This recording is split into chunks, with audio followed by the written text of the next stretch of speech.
Welcome to the 5th annual Raiders of the Lost Oscars leading up to the Academy Awards on Sunday. We are doing our own awards show, which we do every year. Instead of an Academy Award trophy, winners get the Golden Idol, the coveted trophy from all podcasts. Many say it's more prestigious than the Oscar. It is more prestigious. And since we didn't get invited to host, again, still waiting on this, the Academy. I like Conan. We would crush it, though. We would do so good hosting it.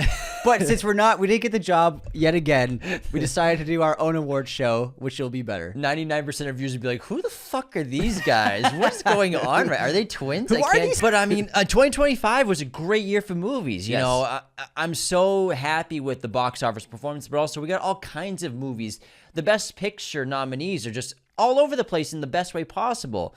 And we had every kind of film I love this year. You know, we have really unique original stories like with Sinners. We have great sports dramas with F1. Excellent storytelling with movies like Marty Supreme, Begonia. Like, I loved 2025 for movies. 2026 is going to be massive as well. It already started off pretty good with a bang. But man, I love 2025. A lot of attention for horror this year. You know, with Weapons, with Sinners, with Frankenstein. Really love to see that. The genre getting some recognition, and you know, we got veteran, legendary directors as well as more recent directors, and some really great foreign films this year. Yeah, I really love the international films. It's like a couple of big question marks here. You know, we have one battle after another. This massive, huge film, Paul Thomas Anderson's biggest movie ever. Tons of awards nominations going against Sinners, also a massive film. Tons of nominations as well. Some of the most nominated movies of the last 10, 15, 20 years. And this is like a big behemoth battle. Like, who's going to win Best Picture between these two movies? Yeah. Not just with the Raiders of the Lost Oscars, but also with the Academy Awards. I mean, it's a big question mark. Drama. You guys have to wait to find out. There is drama this year. Every year there's drama. You know, last year the Emilia Perez drama was rife. Oh, yeah. That movie, imagine if that movie actually won 7 Academy Awards. It was going to win a couple. It was going to. It was going to win 3 or 4 probably. Yeah. Until those tweets came out. But it ended up just taking home 1. I think it was Best Original Song. And no, did Zoe Saldana win? She won, yeah. She won, okay. So it got 2 awards. There hasn't been for several years an awards season where 2 big films, it could be either way. Usually one film is like the front runner recently. But this time, it's really a back and forth with these 2 movies. I like a competition. You know, I always think back to There Will Be Blood versus No Country for Old Men. That was a great Oscars because... Imagine if social media was around back then. That was like, damn, that was like George Foreman, Muhammad Ali, man. That was quite the battle. And this year is kind of feeling like that, especially when we're talking about acting categories. You know, the drama right now is Timothee Chalamet was a favorite for the last 2 months to win the Academy Award. We talked about this in Movie News yesterday. And now Michael B. Jordan's a favorite to win, especially, and this all happened last week after that old McConaughey town hall thing he did with Chalamet and McConaughey, where Chalamet talked about opera and ballet and how no one goes to see them and he doesn't want to work in that profession. It was taken way out of context, so overblown, but did that cost him an Academy Award? We'll see. But also, it's not like he won all the awards until now. Good point, yeah. There's been several different winners for acting, whether it be Globes, SAGs, Critics' Choice, BAFTAs. So, I mean, Richard Aramayo won the BAFTA. Michael B. won the SAG. Wagner Moura won the Globe for drama.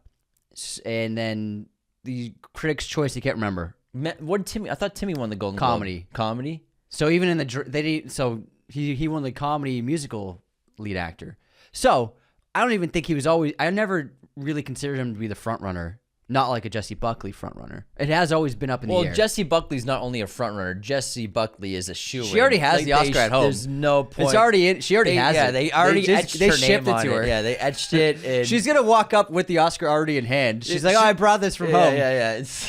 And what's cool about Raiders of the Lost Oscars is you're going to see some nominees and potential wins that you won't see at the Academy Awards. You know, I remember a couple of years ago, Decision to Leave got snubbed big time. This from Park Chan-wook. Again, this year, No Other Choice snubbed big time by the Academy. And, you know, you're going to see some nominees for the actor and acting categories and writing. And I think that they deserved the nominees. And, you know, I'm bummed by some of what's going on. He's bummed by some.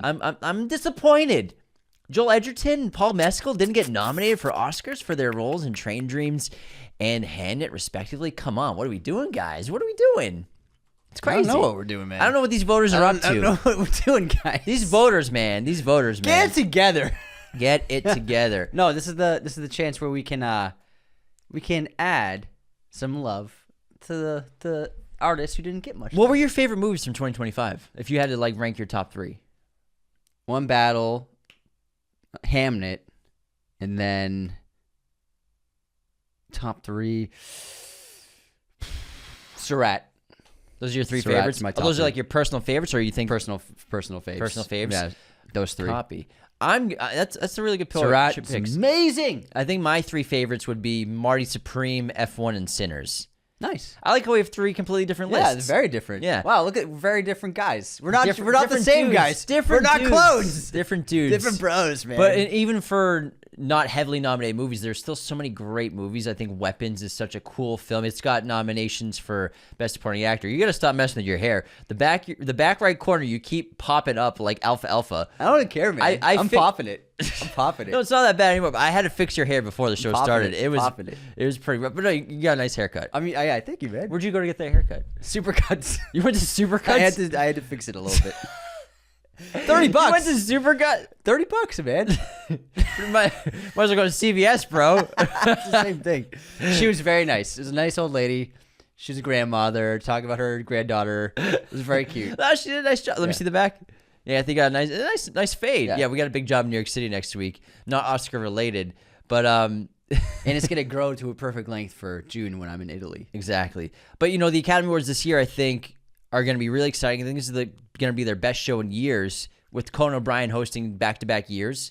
And they had a big bounce back viewership last year, which was huge. Mm-hmm. This year, I think, is going to be even bigger. They're still, trying to compete with the Raiders of Lost Oscars viewership. They might get there someday. We'll see. But what's interesting is, I think they're getting really big on contemporary audiences in terms of how to get young people to watch the show. The Academy is a big brand, an IP that's been around for 100 years now. The anniversary, I think next show will be the 100th anniversary. Wow. I think, is this 2 years will be the 100th Oscars. This is the 98th Oscars. It's the 98th? 98th.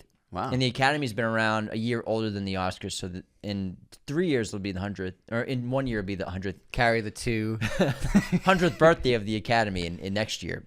Happy birthday. But the 98th Academy Awards, how do you get these young people who are on their phones constantly, on TikTok, on Instagram, YouTube, to tune into your show? Old people are on TikTok too, man. Yeah, but I mean the younger yeah. generation. How do you get these kids to watch the show, care about movies? Because they don't seem to care as much. And I think that they're starting to integrate that into their show now. What do younger audiences want? Why wasn't Minecraft nominated for Best Picture? Come on, guys. But lots to talk about in this episode, obviously. And our award show starts off with a bang. Would you like to lead off the first category? Best Supporting Actress. A lot of great performances this year. And our nominees are Elle Fanning, Sentimental Value, as well as Inga Ibstadter Lilias from Sentimental Value, who plays the sister of the lead Renate Rensvay's character. Amy Madigan in Weapons. Wunmi Mosaku in Sinners. And then Teyana Taylor, One Battle After Another. Amazing performances all around. We felt that one performance... Well, what's interesting is, when you look at these nominees, you have someone like Elle, who's been a child actor in Hollywood forever, and Tiana, who's really had this big boom the last 5 years and now a household name. Amy Madigan, though, been around for decades, well-respected among actors and in the industry, and to see the popularity of her character from this horror movie, Aunt Gladys, just taking storm. And it's so fun to see. She's won so many awards, like kind of sleeper awards, and she's always like, I can't believe you guys like Gladys so much. I had no idea you all wanted to hang out with Gladys. The Halloween costumes, everything. It's sort of been this cultural moment for this one character, which is always so fun to see when something sticks. You can never predict what's going to work. Yeah. And I'm sure even Kreger and Amy, when they were doing this movie, they're probably like, oh, this is a crazy character. I hope people like it. I don't think they could have ever imagined the embrace that people have had for Aunt Gladys. And Sentimental Value was a really incredible film where it's a small film, but every performance from the main four is just exceptional. Yeah. Incredible performances all around, and it's just an acting masterclass. Like, everybody in that film deserves recognition. Sentimental value, it really felt like a family. Mm-hmm. It felt like these two sisters and this father and this broken home. And so many families in movies today, they don't feel authentic. They don't feel like they're related. They don't care about each other. They don't feel like they have history. But these actors are so talented. But only one person can win Best Supporting Actress at the Raiders of the Lost Oscars. And the winner of the Golden Idol goes to Amy Madigan in Weapons. Congratulations, Amy. And Gladys, again, who would have fucking thought? Well, I can't think of a character that stuck out more. But there's two in this year. It was her, and then it was Sean Penn in one battle where when they were on screen, it just felt different. And they popped so much. And when she shows up in this film, man, the movie really soars. And she is such a strong presence in every scene. Shock value, but also humor and bizarre, surreal quality to her. I think that this character was what was so unexpected about the movie, the villain, and it worked so well. So, Amy, congratulations on the greatest achievement of your life, winning the Raiders of the Lost Oscar, Golden Idol. Amy Madigan, congratulations. We hope you put that at the front of your trophy collection this year. And I think she's going to win the Oscar, honestly. Make sure Ed keeps it clean. Have him polish it. Ed Harris, her longtime spouse. What a cool couple. Imagine the stories they have about just like their careers in Hollywood. Imagine the stories. Yeah, they seem like cool guys and girls. All right, let's get into the weird way to say it. The next category is a doozy. I think this might be the most competitive category at the Academy Awards this year, and that's Best Supporting Actor. Benicio del Toro for One Battle After Another, Jacob Elordi in Frankenstein, Delroy Lindo in Sinners, Sean Penn, One Battle After Another, Stellan Skarsgård, Sentimental Value, and Paul Mescal in Hamnet. Now, I think Paul Mescal here was one of the biggest snubs at the Academy Awards in 2026, for sure. I think his performance is just outstanding, breathtaking, as powerful as Jessie Buckley, but not as much of a standout as hers compared to the others. Delroy has sort of been on this run the last couple of weeks of winning awards that have been rising star. I couldn't believe that. Yeah. On the carpet. What did that? He was being interviewed by like some fucking influencer. And what did he say? He said, congratulations on, you being a rising star and a new presence in the industry. Did he say rising star? He was, it's so sad because Delroy's been around for 40 years. The Core! I know, the Core, The Core! Gone in 60 seconds, baby! Yeah. Benicio del Toro is just legendary in everything he does, but I think One Battle After Another, he was very much this great presence of funny one-liners, someone to relate to, someone who's he's the opposite of Bob, where Bob's just like so eccentric and going crazy. Benicio is very level-headed, and a few small beers. Who would have predicted that would have been the biggest line of 2025, possibly in film? And the biggest surprise this year was Jacob Elordi in Frankenstein. I was not expecting to be as impressed by his performance, and when I halfway into this film, I was like, he is absolutely sensational as the monster and deserves all the attention he's gotten. I was just so blown away by him, and I had never really seen him in anything outside the kissing booth and a little bit of Euphoria. So I didn't expect him to really bring it in Frankenstein the way he did. I was very impressed. And then, well, Saltburn you saw too. Oh, he shot Saltburn. Yeah, Saltburn. Yeah, he's good in Saltburn. But I didn't like I wasn't expecting Saltburn. He plays. Yeah, it's not the same level. Not that complex. Yeah, exactly. He just plays like a rich asshole. Exactly. Yeah, a really nice, charming, rich guy. But this is like on a different level in terms of the character you're working with. And then Sean Penn was such a standout. He might win his third Oscar this year. I think it's going to Delroy for them for the Academy Awards. And then Stellan's a legend in Sentimental Value we talked about earlier. He's really incredible as this father figure. He really sells it as this director who's got a broken relationship with his daughters, but he wants to put one of them in a movie. You really feel all the pain that he understands he's caused, and he's terrific in it. But Sean Penn, I think, is a standout with One Battle After Another. It's just no one acts like him. It's fucking insane what he does. Every second of every frame, it's just insane. Insane level of acting. But in only one person can win. Are you good over there? I'm doing the lockjaw. Oh, I thought you were having a spasm with your mouth. I was just gonna call the cops. I was worried you had a stroke over there. There can only be one winner, and the person to receive the Golden Idol for Best Supporting Actor at Raiders of the Lost Oscars is Sean Penn in One Battle After Another. This is a different level of performance. You know, Sean Penn, I think people forgot he is one of the best actors alive. And Lockjaw is just, it's almost like it's an alien. He's so good at acting, you can't believe it sometimes. And this guy is just crazy detailed. There's so much to him, the way he walks, the way he speaks, the way he combs his hair, the look in his eyes when he looks at people. You can see so much going on screen with Sean Penn as a performer.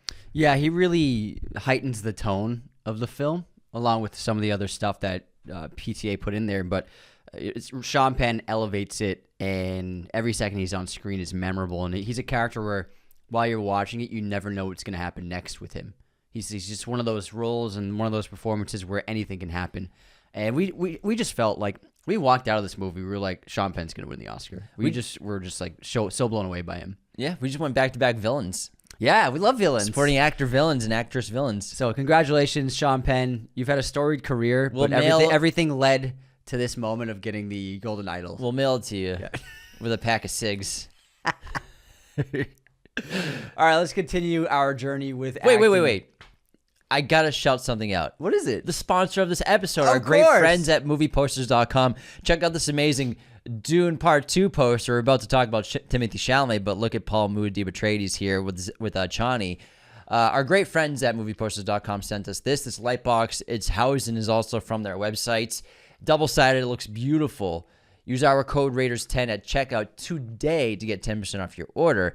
Plus, the affiliate link in the podcast episode description of this show will get us a commission. It lets the website know you got there because of Raiders of the Lost podcast. You use the code Raiders10, use the affiliate link. You get an amazing poster at a discount. We get a commission. It's a win-win. Go to movieposters.com today for all your movie, TV, poster needs. Back to Best Actor. Now let's move into Best Leading Actor. Hugely competitive. And a different actor has won the award at every ceremony so far. So there's really no predictive juice into one particular actor this year. No predictive juice. No predictive juice. That's a new. What, is that a flavor? Like, get your predictive juice today. No one's got that predictive juice. What the fuck is that? Hey, man. Things are happening in this episode. This is the new meme of the month. Predictive juice. Predictive juice, guys. You know, Jessie Buckley's got that predictive juice. It's locked in juice. Yeah. But there hasn't been a consistent winner at any awards season category. I mean, no one's gone back-to-back? No one. Huh. It's been a different actor every time. Well, let's read a different actor has held up a trophy. Let us know who they are. Our nominees this year. Timothee Chalamet from Marty Supreme. Is that an M. Chandler impression? Chalamet. Leonardo DiCaprio, One Battle After Another. Ethan Hawke, Blue Moon. Michael B. Jordan, Sinners. Wagner Moura, The Secret Agent. Joel Edgerton, Train Dreams. And then, put some respect on his name, Jesse Plemons on Begonia. How could that possibly be profitable for Frito-Lay? The last two we put in here because we think they got snubbed. Jesse Plemons and Joel Edgerton. They're phenomenal in their movies, respectively, Train Dreams and Begonia, and outstanding careers in general. Timothee Chalamet seems like he's lost the favorite, or if he was a favorite, because of the comments about opera and ballet. We broke that down in our movie news episode yesterday. Leo's Leo, man. He's an all-time legend. He's one of the greats. Probably once his career is over, a top 20 actor of all time.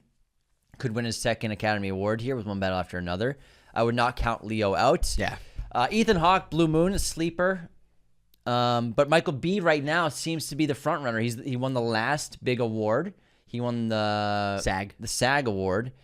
So that's very telling. I think that, you know, he could potentially win the Academy Award. Wagner Moura, The Secret Agent, another great actor who put on probably a career best performance here in Secret Agents. So, but a very competitive group of guys here. It really is. They all know ball. They all know ball, all different kinds of movies. Ethan's been nominated 5 times, still hasn't won before. He's not gonna win again. So he's gonna go down possibly as like one of those industry people who's got so many nominations to never win. Yeah, but he's great, and he's great in Blue Moon. If you haven't seen it, watch that. It's an acting masterclass. It's great. Everyone's fantastic. It's hard to pick a winner, but we felt like, when James and I left Sinners, we were so unexpectedly blown away by Michael B. Jordan's performance in that, playing dual roles, really differentiating these two characters with their behavior, mannerisms, and their vocal patterns. We were like, you know what? Michael B. deserves the Golden Idol for Best Leading Actor. Give it to him. The Best Actor, Golden Idol, Michael B. Jordan. Yeah, man, he technically plays 3 characters in that movie. Yeah, because when Smoke becomes a vampire, it's like a different version of Smoke. Yeah, so I think that it was a really impressive performance, especially how they did it on set, which was really interesting. I think Sinners is just a shoo-in to win at least 5 Academy Awards, and it might not be the last one you'll see here in the Golden Idols and Oscars for Raiders of the Lost Oscars. But this was very competitive. But I think Michael B. definitely deserves it. He's such a talent. He's been around for a while as well. So yeah, congratulations to Michael B. Jordan on winning Best Lead Actor. He doesn't even need to go to the Oscars after this. Yeah. The next category, this is going to be pretty quick, guys. Best Actress. We got Jessie Buckley for Hamnet, Rose Byrne, If I Had Legs, I'd Kick You, Renate Rensby, Sentimental Value, Emma Stone, Begonia, and Chase Infinity we put in for One Battle After Another because we feel like she was snubbed at the Academy Awards. All these women put on terrific performances. I think Renate was really a standout after Jessie Buckley for sure. Yeah, if Hamnet wasn't this year, she would, I think, be winning. She's so good in that film. Everyone in that movie is great. I haven't seen Song Sung Blue, but I'm sure Kate's fantastic. I know Rose has won a couple of awards. She's a sleeper. But at the end of the day, Best Actress, I think, is the easiest category to predict this year. Yeah. It's a shoo-in. Like we said, Jessie Buckley's statue is already engraved. We already sent her the Golden Idol. Jessie Buckley wins the Golden Idol for Best Actress at Raiders of the Lost Oscars. Congratulations. Hopefully it's her favorite win this year. I hope so, too. Yeah. It's really an incredible performance, man. Incredible honor, too. Yeah. Let's move on to Best Makeup and Hairstyling. This is a very important category, and for certain genres, especially horror, sci-fi, period, has a lot of sway in selling the world. And when you create interesting characters, it's really important. Makeup and hairstyling used to be 2 different categories, but they've put them into one. And sometimes it's the same team. It's like a company will be doing both. But I think that this year there's some really big standouts. And the nominees are Frankenstein. A Guillermo movie's going to be nominated for Best Makeup and Hair. Kokuho, the Japanese film. Sinners. The Smashing Machine. The Ugly Stepsister. And Weapons are our nominees. Yeah, oftentimes a movie will get this nomination for really one main character getting a lot of stuff done. I think The Smashing Machine's testament to that. I think the transformation for Dwayne into that character was excellent. Looks unrecognizable. Prosthetic work has come a long way. And Sinners is great too. There's a ton of great makeup, tons of great blood effects, but the aesthetic of the vampires, you never know what a movie's gonna do. I like the long fingers of Jack O'Connell's character. And the nails, and I like the red eyes, which they probably did, I'm assuming did in post. But I think that Sinners does a great job as well. Even Marty Supreme had great makeup too. And Weapons, you created a character that people are going to be dressing up for Halloween. And Aunt Gladys, it was so unexpected and shocking. And when the first time you saw her in the woods, you were like, it's unsettling. Yeah. And it's tough to find that balance of something that's going to work to bring terror to an audience versus it looks ridiculous and campy and fake. And I think Aunt Gladys was really that great balance of trying to find where you can irk people without it looking weird. And all the details of her, she's got these fake teeth the actual teeth are like super tiny and it's all gums. And so it's just like that, the false teeth she was wearing were just like so unsettling. And then when she took the wig off, it's even crazier. But even the choice of wig, and the lipstick that's just all over her mouth. Like the design of the character really made the film work with this villain. But there can only be one winner, guys. And the winner of Best Makeup and Hairstyling at Raiders of the Lost Oscars goes to Frankenstein.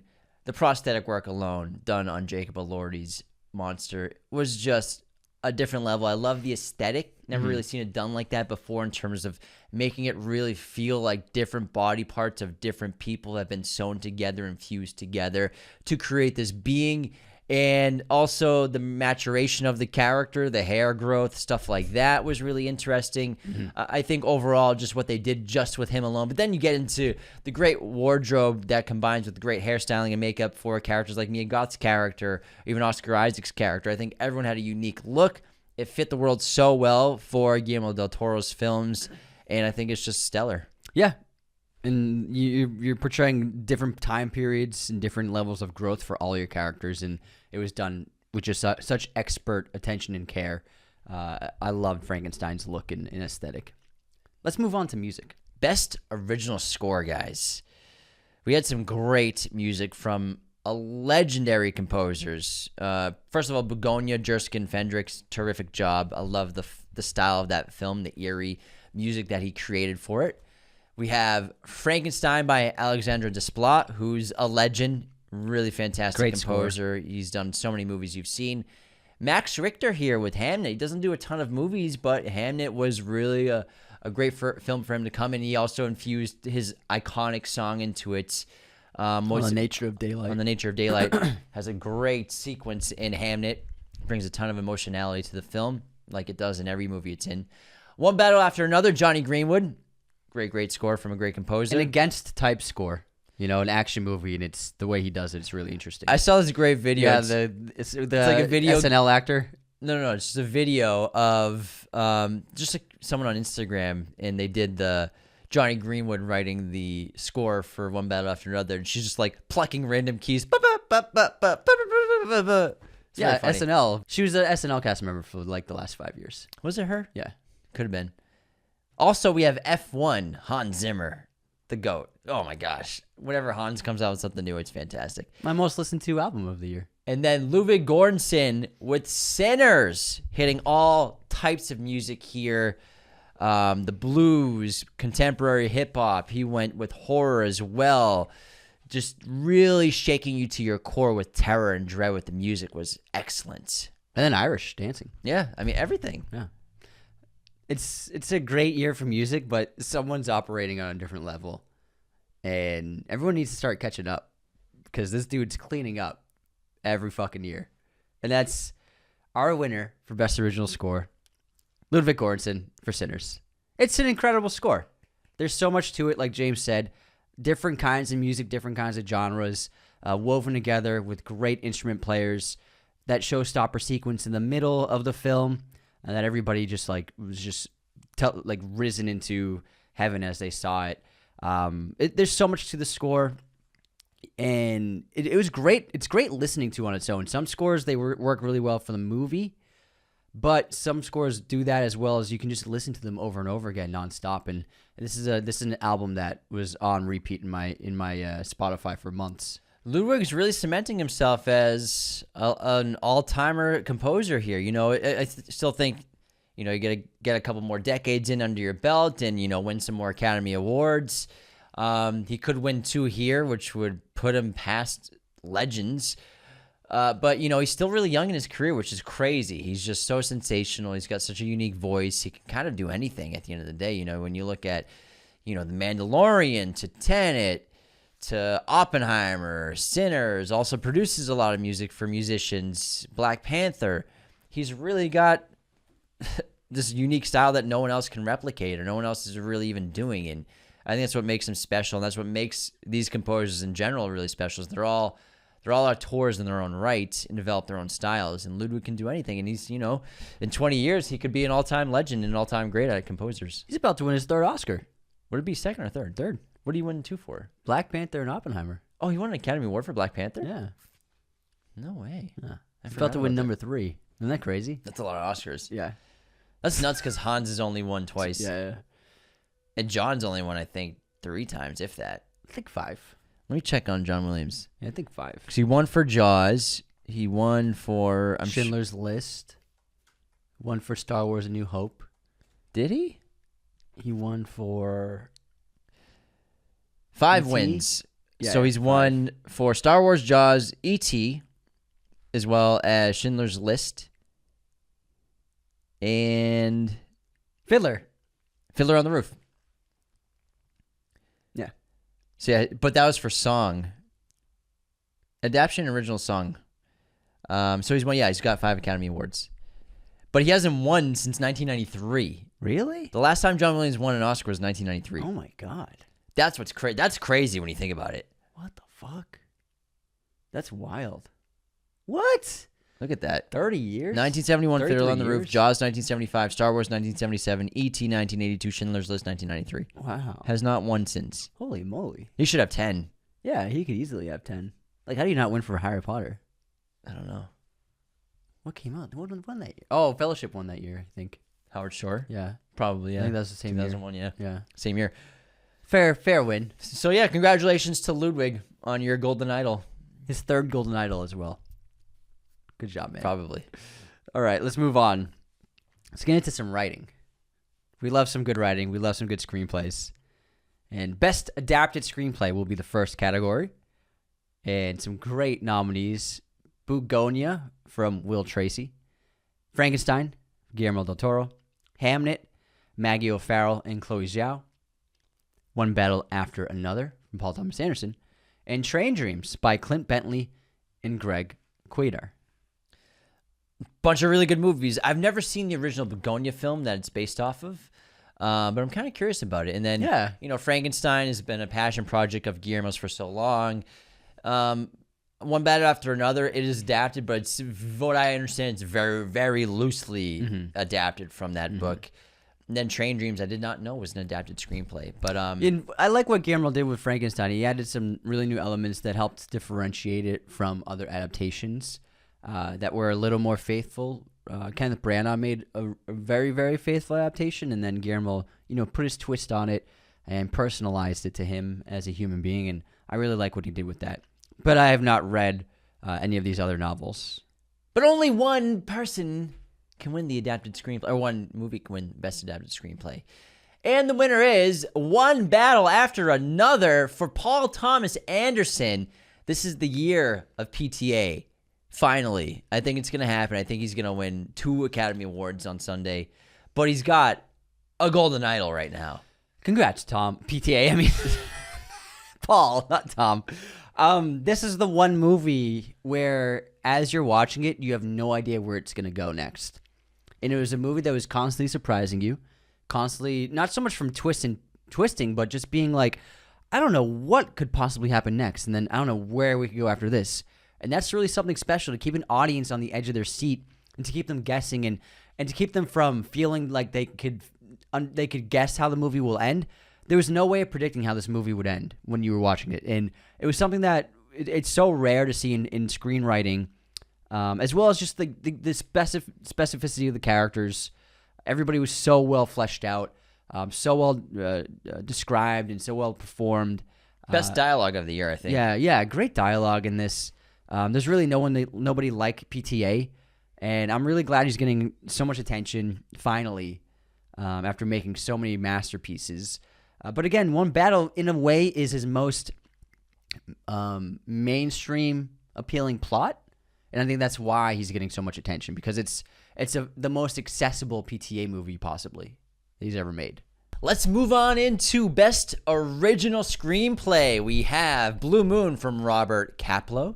It Was Just an Accident, Jafar Panahi. Marty Supreme, Ronald Bronstein and Josh Safdie. Sentimental Value, Håkon Trier and Eskil Vogt. Sorry Baby, Ava Victor. And Sinners, Ryan Coogler. What a year for original storytelling. Lots of great movies, lots of great original stories. I really liked Blue Moon.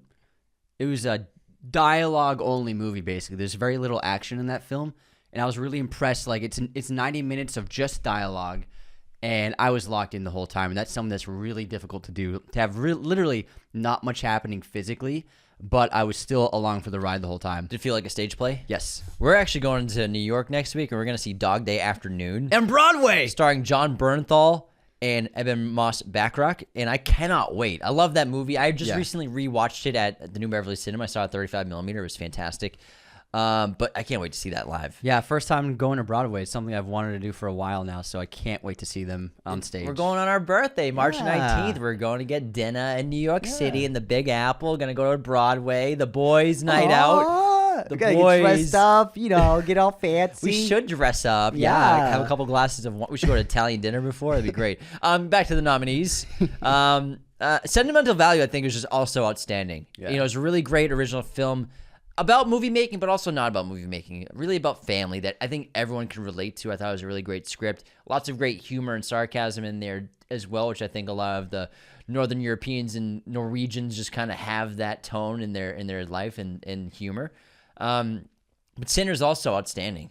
Yeah. Sorry Baby was great. Really unexpected. And the trailer hit a lot of the story. And so when I watched the movie, I was really moved by it. And it was unexpected. And Ava Victor took the story in directions that you weren't anticipating for something that you think the story was about. So she did a great job. And then Marty Supreme, just like this never-ending, rising action that Safdies are so good at. Such a fun movie. Yeah, it really never was. Stops. Only one can take the cake of Best Original Screenplay. And the winner of the Golden Idol at the 2026 Raiders of the Lost Oscars goes to Ryan Coogler. He is just one of the best in the business right now, guys. He's fantastic. Sinners was so original, so fun, so well written, and I adored every second of that movie. Every frame was beautiful, well written, executed perfectly. I just loved it. Yeah, and he brought some new elements to the vampire film that we've never had before, referring to culture and music and the infusion of black culture and Irish culture in this film, and the idea that vampires, as a, preserving a community of those who were outcast, as a way of, we're not just turning you into a vampire, we're accepting you into our community, was something that had never been done with vampires before, and looking at them as more of a positive transformation than just being a walking for them, rather than just being a demon walking the earth. So I really like the twist he had on it. It's sort of infusing the hive mind element as well. Yeah. I thought that was really interesting. It was very Dune-esque or almost Alien-esque in ways, not movie Alien, but like aliens with hive mind, stuff like that. I thought that was really cool, but it's an awesome story, and man, you can tell he put his heart, blood and sweat and tears into that film. Let's move on to the new category at the Academy Awards this year is Best Casting. In a couple of years, we'll have Best Stunts in there as well. But Best Casting this year, we have Nina Gold for Hamnet, Jennifer Venditti, Marty Supreme, Cassandra Koulakundis for One Battle After Another, Gabriel Dominguez, The Secret Agent, Lucy Bavon and Emily Brockman for F1, and Francine Meisler for Sinners. Gotta throw F1 on there, man. Gotta. It's so well casted. Everybody's perfect. It's an ensemble of 6 or 7 main roles, and everyone around them is great. But those 6 leads are they're dynamite together. What was cool about F1 is because it's such an international sport, you have people from all over the world in that movie. Mm-hmm. We have Brad Pitt, we have an American, Javier Bardem, someone from Spain. We have a character from Africa. We have Kerry Condon from Ireland. I think that was really cool, and I think that was integral. And then was there the Ukrainian pit leader manager? He's Ukrainian or Polish. One of those. So I thought that was really cool to show it's an international sport. Let's make the cast international. And also, you got Brad Pitt. Who do you have to go up against him? And Damson Idris being the young hot shot, I think was really well done. All around, all across the board, really well casted. And then One Battle After Another. PTA has this great knack for casting big names, but then smaller names and people you wouldn't think to be in these kinds of roles. It's a really fantastic set of actors. Marty Supreme, the Safdies always like to infuse local talent. Like the guy who played his buddy with the dad making the ping pong balls, discovered from a viral video on Twitter, and he worked so well in the movie. Things like that, hiring people like that for your movies, it really puts it above the next level of authenticity. And finding someone like Odessa Azione, who'd been around, but like really making her a star now because of a movie and showcasing her talent, really impressive. And the winner, though, for best casting is Francine Meisler for Sinners. Great cast, great ensemble. They just won the ensemble at the SAG Awards as well. Second time a Ryan Coogler film has done that. Black Panther was the first for him, and it's just an impressive film all around. Yeah, great ensemble. You have a bunch of actors we know, and then a bunch of actors and performers who are new to us. And, you know, finding Miles and plucking him out of obscurity to being really the voice of the film, incredible casting. I love the ensemble, and they absolutely deserve the SAG Award. There's another award, I think, that actually is a shoo-in. James is happy about best this original. one. I don't give a fuck. Best original song. There's a shoe in here. But the nominees are "Dear Me" from Diane Warren, "Relentless," "Golden" from K-pop Demon Hunters, "I Lied to You" from Sinners, "Sweet Dreams of Joy" from Viva Verdi, and "Train Dreams" from Train Dreams. Are we gonna snub Diane Warren again? She's getting snubbed her whole career, man. 17 Oscar losses. And 5 Golden Idols. So I think that, you know, "I Lied to You" from Sinners had the juice until Golden and K-pop Demon Hunters came out. Once K-pop Demon Hunters came out and that song blew up, #1 song of the year, just in general. Wow. But to also be from a movie is so impressive. So I think, you know, it's a clear shoo-in. Train Dreams is really beautiful as well. But Sinners is getting a lot of awards, but I think they lose the original song because I think the best winner, or we chose our best original song, is "Golden" from K-pop Demon Hunters. Can we hear some of it? That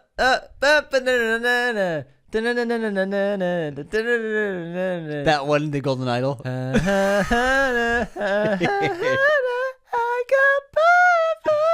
So I'm going up. Oh, here we go. I don't know the lyrics that well, but Thank you, though. It's a bop. Thank you. It's a I've not banger. seen the film, so I don't know the song. I think you'd enjoy it. I feel like I've heard it. You've had to have I feel heard like it. I've heard it. Congratulations to the team from K-pop Demon Hunters. Let's move on to one of the best categories of the entire evening, and that is Best International Feature Film. Great films this year, and we are happy to be able to offer acclaim and attention to these incredible pieces of art. Thanks to our huge audience and sway in the industry and viewership levels that rival the Oscars. We have What was the juice comment? predictive juice. The predictive juice. We're able to give predictive juice to these feature films. First up, we have The Secret Agent out of Brazil. It Was Just an Accident from France. Sentimental Value, Norway. Surat from Spain. And No Other Choice from South Korea. Incredible slate of films this year. Incredible movies. Some of my favorite watches so far for 2025. I concur. You know, we love international film, and we're so happy that, you know, the Academy has this category. You know, still upset about the Park Chan-wook disrespect. Yeah. Again. Not at the Golden Idols, though. No, but we respect South Korean film in this house. In this house! In this country! We respect South Korean film. That's a Departed reference for those who don't know. But there was one film, and they're all incredible films. There was one film that when I watched it, I just had the predictive juice. I had that predictive. No, it doesn't have the predictive juice because it's not winning anything, and it's not going to win the Oscar. But when I saw it, I said to myself, like while it was playing, like the first 5 minutes, I was like, "This is pure filmmaking. This is what it's all about. This is what the moving image is, in every regard." And that's Surat. And I found Surat to be one of the most transformative, immersive experiences I've had in recent memory at the cinema. It's still playing in limited release, so you can catch Surat. Since it's getting attention for the nomination, it's still in a few theaters. Try to see this in a theater. The design of the film, the structure of the story. It's basically, you go on this odyssey with these characters, and I was just absolutely floored by it. It's also got two of the most shocking moments of the last few years in it. Like, there are two moments in this film that literally my jaw was on the floor.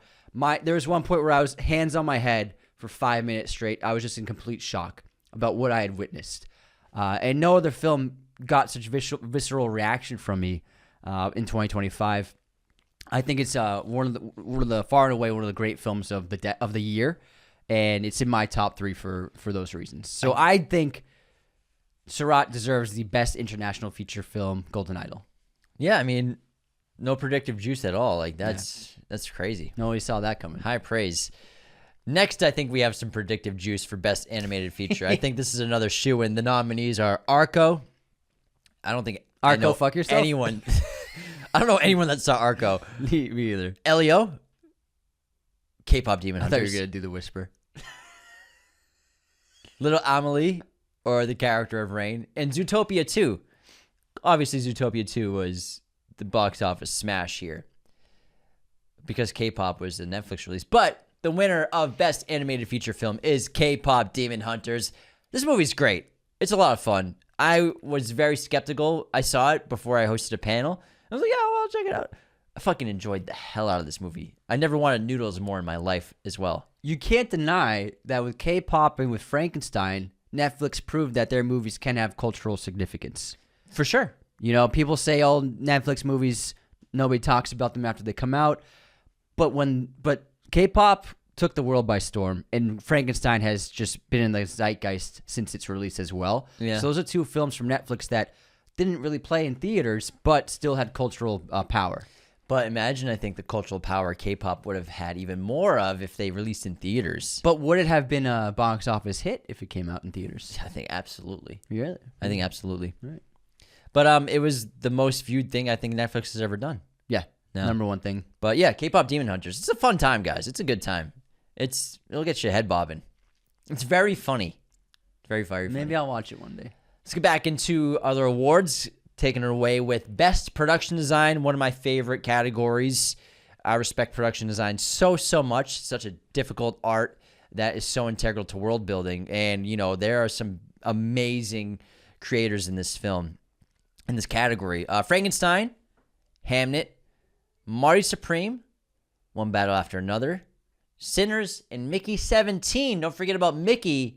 So good. Are our nominees for Best Production Design. Nobody talked about the design of Mickey. It was gorgeous. Amazing world building. All these movies had great world building. Yeah. You know, I think Marty Supreme with Jack Fisk is such an impressive thing to just rebuild New York City 1950s. It was just such a tough thing to do. But even little things like even sets like the shoe store in the opening is so detailed and it feels like you're in a time machine. Sinners did the same thing. One Battle After Another, fantastic. This is a tough category. You know, I think it's really a big competition between Frankenstein, Marty Supreme, and One Battle. And Hamnet really recreating brick by brick the Shakespeare Globe. That was really cool. Yeah. It was cool. We drove past that when we were in London, which was a lot of fun. But I've walked past it too. I've touched the wall. Have you done? Yeah. I haven't been inside though. Anyways, but there can only be one winner for Best Production Design. You type in the name of the designer. And the winner of the Golden Idol for Best Production Design at the Raiders of the Lost Oscars 2026 is Tamara Deverell, the production designer of Guillermo del Toro's Frankenstein, which is just so stellar. You know, there aren't a ton of locations in this movie, but when we're inside the tower, when we're inside the laboratories, the settings are just so grand and colorful and vibrant and horrible and like dead bodies strewn everywhere, blood everywhere, the greens, the reds, the golds, which we often see in a lot of Guillermo del Toro films, are just vibrant and glowing everywhere. The blues as well. And, you know, it's a Guillermo del Toro movie. As soon as you see a grand staircase with characters walking into a foyer, and let me tell you, this movie does not disappoint. Every set is astounding. And I mean, they built that giant ship for real. They built that ship, man. Ship looks great. And you know, I saw a lot of people complaining about this film and how it looked, and it's like, you should have seen it in a theater. It looked incredible. Looked great in a theater. You know, I think that's also the TV effect. 100%. TV effect, streamer effect, the settings on your certain television. I think that all goes into, you know, maybe it doesn't look as good on a small screen, but I'm telling you, I saw this in theaters and it looked exceptional. Let's talk about film editing. We love editing. You can't have a movie without it being edited. It's gotta be. You can't have a movie without having a camera turned on. Exactly, man. Let's talk about these great nominees. F1, Stephen Maroney, Marty Supreme, Ronald Braunstein, and Josh Safdie. One battle after another. Andy Jurgensen, Sentimental Value, Olivier Bouge-Cote, and Sinners, Michael P. Shaver. Incredible work all around, and very different in style, different in rhythms and tones, and a lot of that comes from shaping the scenes and sequences with the editing. But we feel there was one film where the editing really put it up a notch, and also just think about the challenge of editing this particular movie. Seemed to be like an impossible task to make work. With how much footage they got, yeah. Yes, and a lot of the sequences in this particular film rely solely on the editing. Like, it wouldn't have worked if it wasn't for how good the edit was. And we got to give the Golden Idol to Stephen Maroney for F1.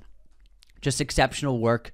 He made those races feel like stories, and the amount of footage he had to work with and somehow craft a cohesive narrative was just unbelievably impressive to behold, and I was absolutely floored with how this film was edited. He really kept you into the seat and made you feel all the feelings you needed to experience while watching these races take place. As well as great montages. There's a couple great montage sequences that are exceptional. Yeah, I'm trying to find the number. I remember reading that the amount of footage here he goes.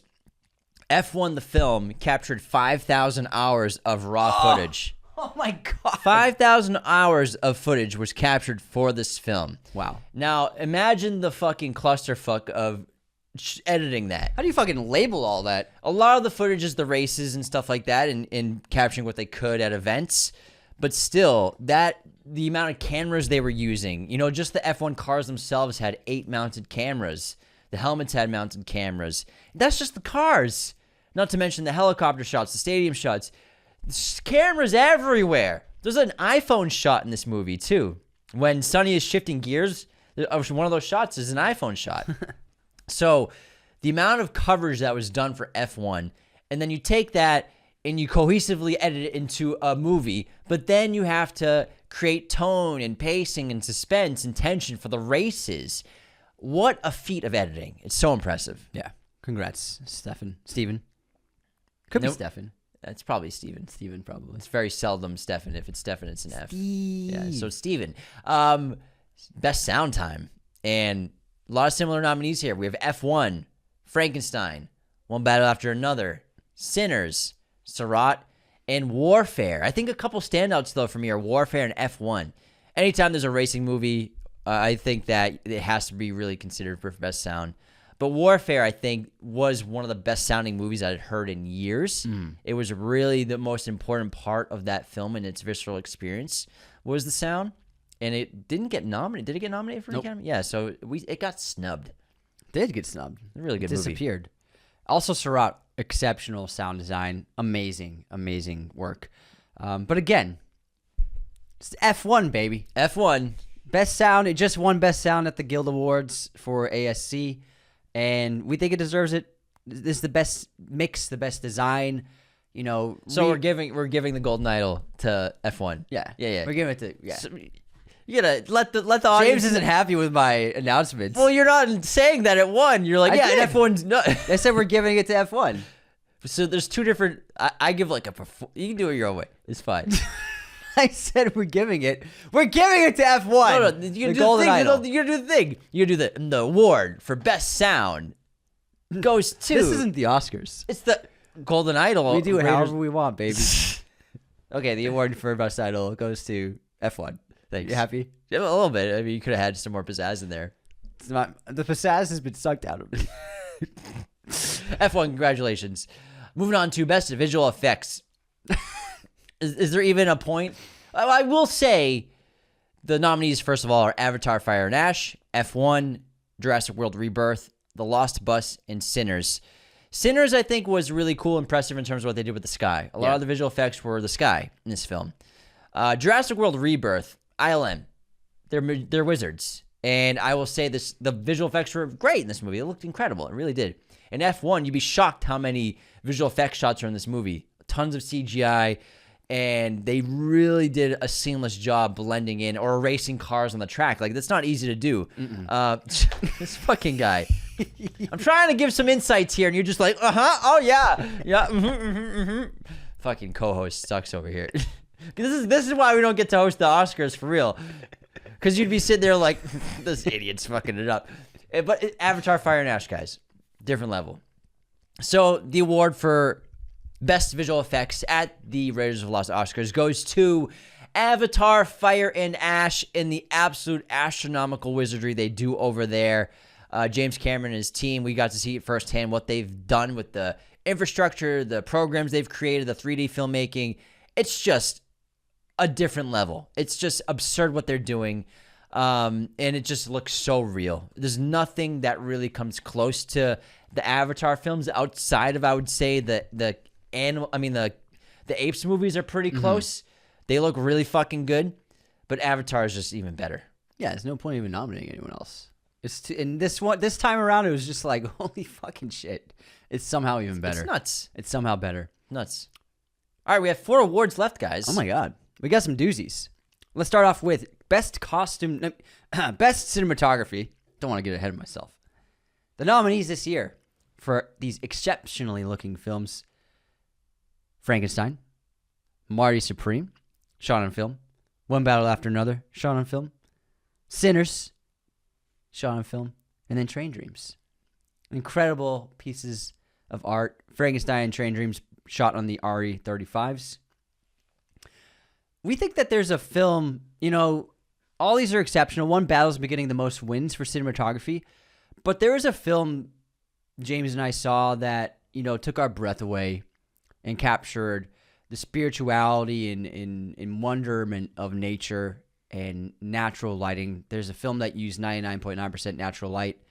And we believe that the award deserves to go to Train Dreams for Adolfo Veloso cinematography.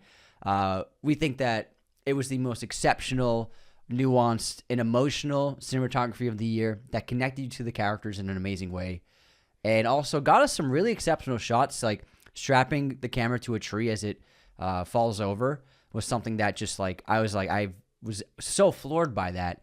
But really capturing the majesty of nature and the way they captured the people in this film made us connect to them in an amazing way. How's it feel? Feels good. I felt it. I was avoiding your look. I was avoiding you. The look he gives me of the holding back a laugh and oh, this fucking idiot. I never said you were an idiot. It's what you're thinking. That's what I'm thinking. I'm just messing with you. Jeez, I'm not saying you're an idiot. I'm just having a little fun. No, I'm having a little fun too. Yeah. We're having fun. Aren't we having fun? I don't think you think I'm an idiot. But Train Dreams, Adolfo Veloso, Golden Idol. Congratulations, man. It's a beautiful looking movie. I think, the train shot's fantastic. I love when he strapped the camera to the front of the train. Yeah. And you got that really cool low angle shot of the tracks flying by. Sure. I thought that was fantastic. It looked exceptional. And then I've talked about it multiple times, but the way he would shoot profile of characters when they were just standing next to each other having a conversation was very realistic. And you don't really see that style of profile cinematography that often anymore. It's almost like looking at a coin. I thought that was really cool. Next up, we have Best Costume Design. And some really incredible work this year, guys. Avatar: Fire and Ash, Deborah L. Scott. Common misconception, they don't only make the wardrobe for Avatar in visual effects. They actually, literally, they make the wardrobe, and then they capture it digitally, and then they make it again in CGI, in visual effects. So they actually, Deborah L. Scott and her team, they actually make every bit of wardrobe, every necklace, all the jewelry. It's actually made in person. Very cool. Frankenstein, Kate Howley. Hamnet, Malgosia Terzanska. Marty Supreme, Miyako Belizzi. And Sinners, Ruth E. Carter. Beautiful, beautiful work this year. It's tough to pick. Yeah. But I think for me, it's pretty easy to pick. I know but there's one that really stood out. Yeah, I think for us, the winner of Best Costume Design this year is going to Kate Hawley for Frankenstein. Hey, you didn't say the Golden Idol goes to. Oh, I'm sorry. I should have done Anthony's method. Yeah, I think Frankenstein should win it. Yeah, I think we're going to give it to Frankenstein. Yeah. And then the audience is like, wait. I'm just saying, you wanted me to say the Golden Idol goes to. It's either you say the Then Golden you Idol. didn't. You don't have. Oh my God. This fucking guy. The Golden Idol goes to Kate Howley. Frankenstein, beautiful stuff. Fucking. I love the dresses. creatures' outfits, and I really liked. One of my favorite things was Frankenstein's fur coat. Sure. In the Arctic. That was just so cool. I love that stuff. And then Mia Goth stuff's amazing. But really, you expect that from a Guillermo film. But really, like, the animalistic qualities they brought to those other two characters is really interesting. Yeah, and make it seem like Frankenstein's a beast. I like that a lot. Yeah, he was like a bear. Yeah, exactly. I think that's what they're angry going, bear. That's what Guillermo was going for. All right, we have the two biggest awards of the night now. Or day, whatever time it is listening to this episode, maybe morning. Best Director. Chloe Zhao, Hamnet. Josh Safdie, Marty Supreme. Paul Thomas Anderson, One Battle After Another. Joachim Trier, Sentimental Value. Ryan Coogler, Sinners. And Park Chan-wook, No Other Choice. Wow. Some of the best living filmmakers on this list. And what a year for cinema. We've talked glowingly about all these films. But it's about time that someone we've been watching our entire lives practically, who's made a ton of films, gets their flowers. And the winner of the Golden Idol for Best Director at the Raiders of Lost Oscars goes to the one and only, the incomparable Paul Thomas Anderson. Woo! Congratulations, Paul. You are a legend in our books. We've seen your movies over and over again. And One Battle After Another really is every piece of talent and skill that he has accumulated into one film. It's massive scale filmmaking, maintaining an independent artistic style and vibe, and that's not easy to do. Well said. The vision on display is unmatched in shooting VistaVision, shooting with these cool old lenses and an old camera system, but using modern technology and stunt work, and seeing him direct action. I mean, so fun. Just for the ending car chase alone, like, oh my God, man, the guy's a beast, and finally getting the love he's always deserved. He's one of a kind. All right, we have one award left, and when you present this, you gotta. I'll do it. You gotta do it. You gotta build suspense. Don't worry, I'll do it. You gotta hype it up. I'll do it. I got you, man. All right. I got you. Best Picture. A lot of great films this year. And we went with the Academy route of nominating 10 films just because, why not? Give a little extra love. Our nominees this year for Best Picture are... Why are you going Boston? Because I can. Begonia. F1. That's right, F1. Frankenstein. Hamnet. Marty Supreme. One Battle After Another. Surat. Sentimental Value. Sinners. And Train Dreams.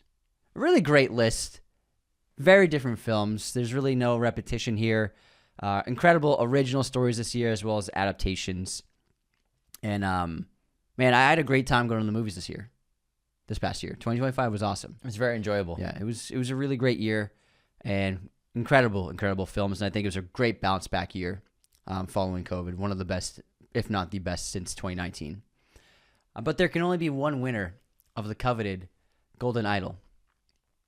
And the award for Best Picture at the 2026 Raiders of the Lost Oscars goes to